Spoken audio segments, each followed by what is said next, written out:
Mana kita?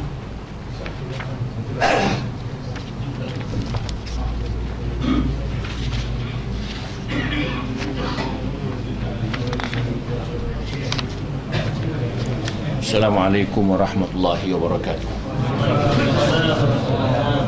Bismillahirrahmanirrahim. Alhamdulillahirabbil alamin. Wassalatu wassalamu ala sayyidil mursalin wa imamil muttaqin wa habibi rabbil alamin wa qaidil mujahidin wa ala alihi wa ashabi ajma'in. Rabbi shrah li sadri wa yassir li amri wahlul 'uqdatam min lisani yafqahu qawli. Subhanaka la ilma lana illa ma 'allamtana innaka antal alimul hakim. Tuan-tuan yang dirahmati Allah, kita masuk dalam tasfasal al-fasl awal fi syarh at-ta'am. Qala al-musannif rahimahullah ta'ala nafa'ana bi umri fitarin amin. Bermula fasal yang pertama pada menyatakan syarh at-ta'am. Adapun syarh at-ta'am yang sangat gemar kepada makanan dan melebih kenyang daripada adat dan membanyakkan pada makanan, iaitu bab ini akan menghuraikan mengenai masalah yang berkaitan dengan nafsu makan. Ada orang yang suka terlalu banyak makan dan memperbanyakkan makanan. Kalau kita baca dalam sejarah khalifah dulu, Sulaiman bin Abdul Malik merupakan seorang khalifah yang rajin makan. Di istananya masak itu hari-hari masak, sampai rakyat pun rasa berbangga kalau makan banyak. Rakyat pun bertanya, kau makan apa ni? Kau makan apa ni? Begitu rakyat. Pasal dalam kaedah Nabi menyebut dinuhum dinu mulukihim, agama mereka itu agama raja mereka itu. Dah pemimpin banyak makan, rakyat pun ikut pemimpin. Kalau kita baca sejarah Melaka, Raja Melaka masuk Islam, rakyat Melaka pun masuk Islam. Jadi Sulaiman bin Abdul Malik ini rajin masak, akhirnya rajin makan, berpuyuk-puyuk masak.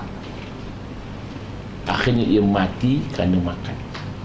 Dia makan itik 7 ekor sekali Adam, langsung mati.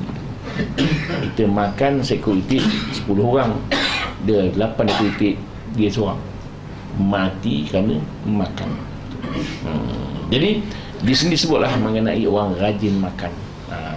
Kalau kita baca sejarah Juha juga, Juha pun rajin makan.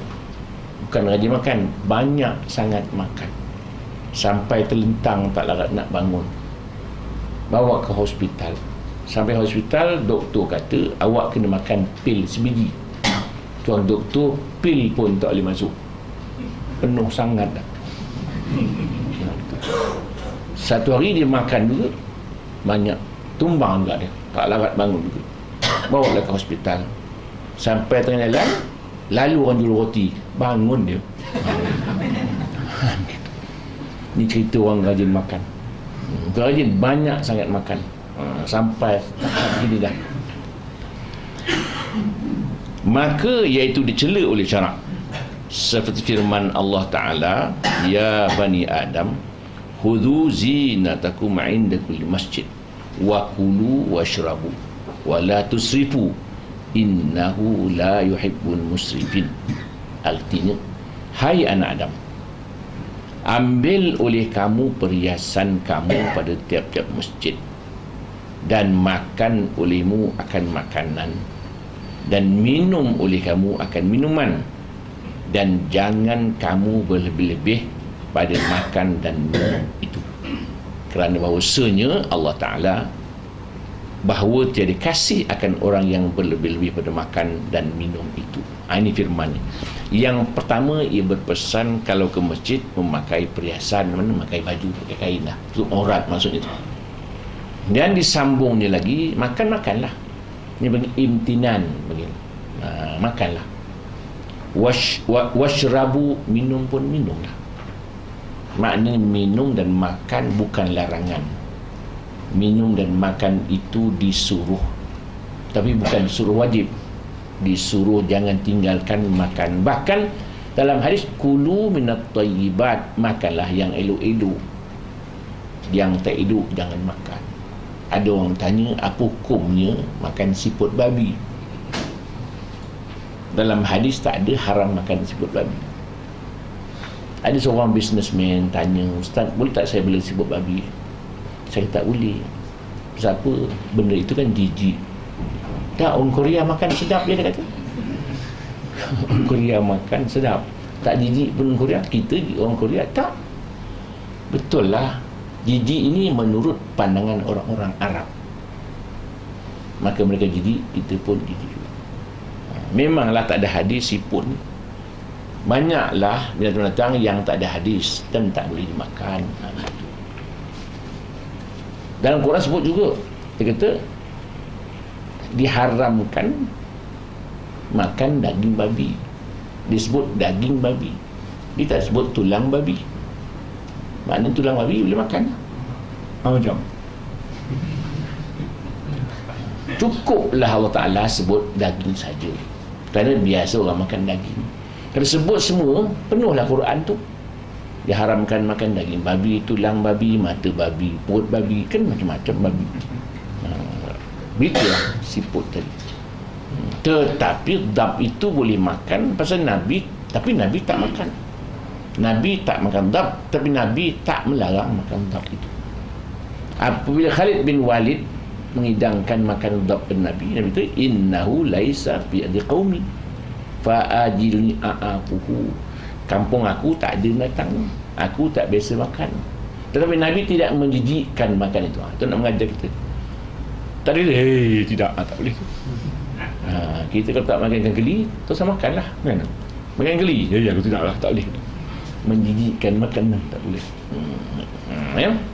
Ada orang tak makan, sudah tak makan ikan belut umpamanya. Belut, kan macam gula belut tu. Dulu kan timbul perbalahan orang Arab, orang Melayu.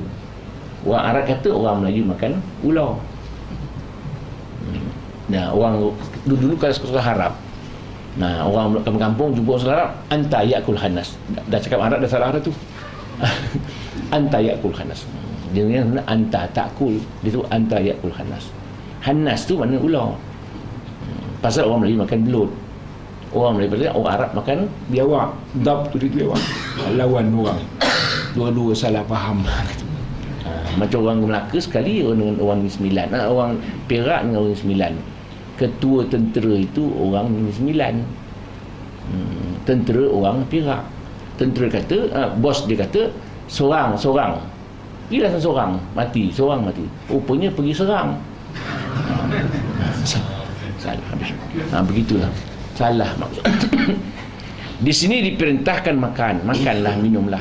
Makanlah, jangan berlebihan sampai jangan terlalu kenyang. Syahdan, sekiranya hendaklah engkau kurangi akan makan dan minum itu, sekira-kira jangan sangat kenyang, kerana yang demikian itu dituntut oleh syarak.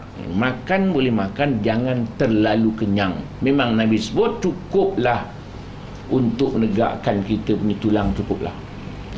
Dia nak makan tu 1/3 perut kita, 1/3 untuk makan, 1/3 untuk minum, dan 1/3 untuk pernafasan. Betul.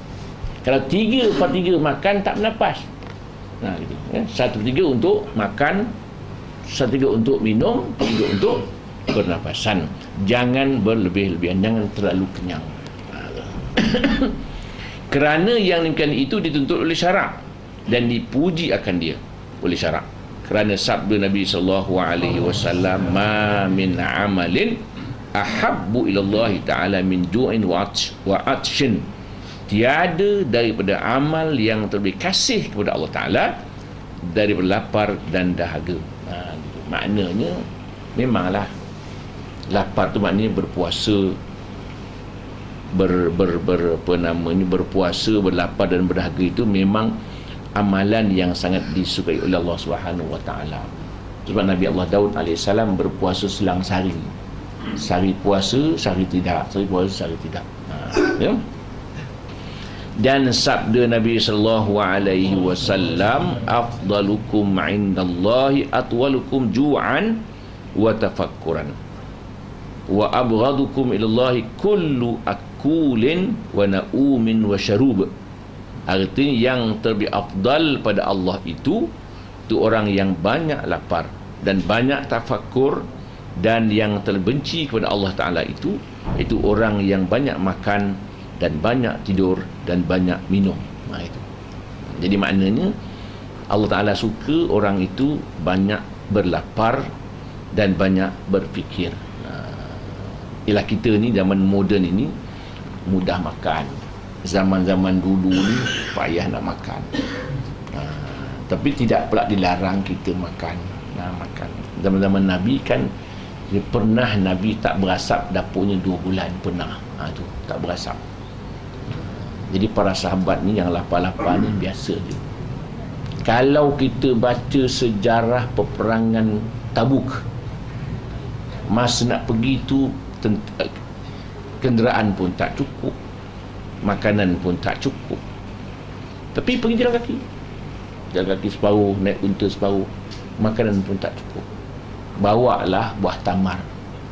Sampai masanya pun lapar sangat, tamar ni tak cukup, maka diberilah seorang sebiji, dikulum saja.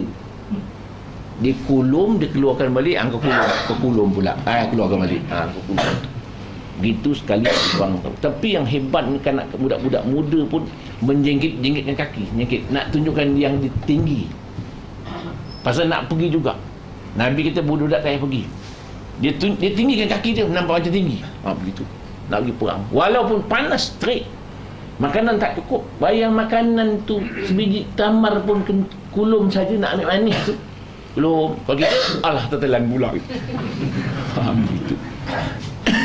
Zaman dulu lah cerita ni. Jadi tafakur pun banyak. Tafakur sa'ah khair min qiyamil lailah. Menung sekejap lebih baik daripada beribadat sepanjang malam.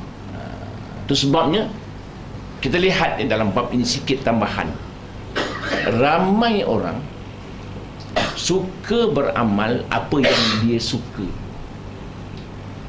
Tak ramai orang beramal yang Allah suka. Umpam zaman sekarang, tiap-tiap tahun, setahun 2 kali orang ke Mekah buat umrah kerana ia suka. Tetapi lebih afdal duit tadi disedekahkan fakir miskin, banyak lagi pahalanya sebenarnya. Diwakafkan, disedekahkan sekolah-sekolah yang tak dapat mendirikan sekolah, budak-budak yang tak ada duit untuk nak belajar, lebih afdal lagi. Setahun kalau bulan Ramadan, orang Malaysia 40,000 orang pergi Mekah. Seorang kalau 1,000, berapa juta? 40,000 kali 1,000 tak 40 juta. Berapa sekolah boleh buat, berapa student boleh dapat pelajaran. Tak payah sibuk nak minta beasiswa kerajaan yang tak ada dah tu. Tapi tak boleh. Pasal apa? Dia buat amal yang dia suka, dia tak suruh amal yang Allah Ta'ala suka. Begitu. Itu masalah. Itu cerita panjang, kita sambung kemudian. Sikit je nak tambah. Jadi kalau banyak makan, banyak tidur. Banyak tidur, banyak minum. Banyak minum, semayang tak payah. Jadi maknanya banyak orang beramal itu sama juga tadi. Ramai orang boleh semayang tahajud, subuh pula lepas. Ada juga ibu tu. Jadi maknanya kalau kita ambil mana yang afdal, mana yang tak afdal, paling utama dan yang utama. Itu. Jadi maknanya sebabnya kita pergi masjid, Tuan Guru tak mengajar. Memanglah sembahyang sunat tahiyat masjid itu sunat, tapi utamalah mengaji itu dahulu. Duduk saja. Tapi banyak orang degil itu, dia sembahyang itu. Sebanyak saya mengajar itu lah, saya tengah mengajar itu, masuk orang dia sembahyang tahiyat masjid juga. Maknanya dia tak faham apa yang tak Allah suka,